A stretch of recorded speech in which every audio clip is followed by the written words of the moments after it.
Most people describe metal deformation using the concept of slip planes, in which you have planes of atoms interacting with each other, and as a metal deforms under an applied stress, these planes slide past each other. But it's important to realize that these slip planes are not completely smooth.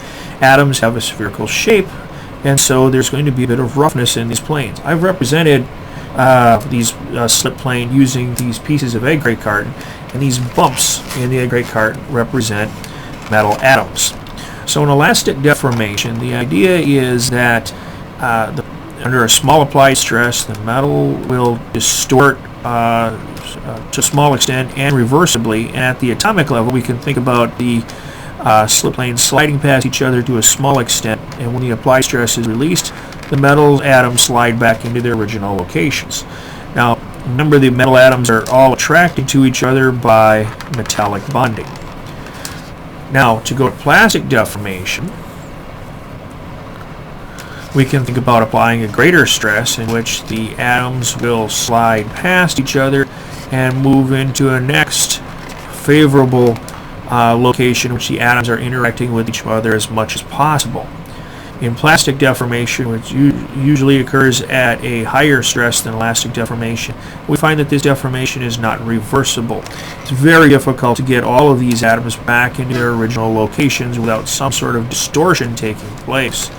And so it pretty much never happens. So in plastic deformation, we can think about a slip plane as sliding much farther than under elastic deformation.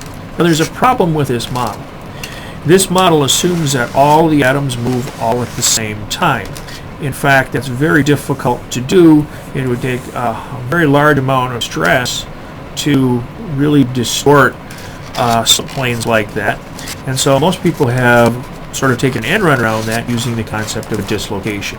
In dislocation, what we have is a distortion in the metal lattice structure.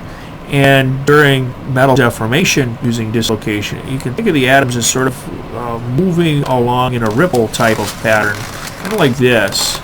There's a little distortion here. It kind of reminds me of an inchworm here. And dislocation moves much faster than the plane of atoms itself, but the net result is that planes of atoms can move relative to each other without as much stress requirement as you would have if you needed to move all the atoms at the same time.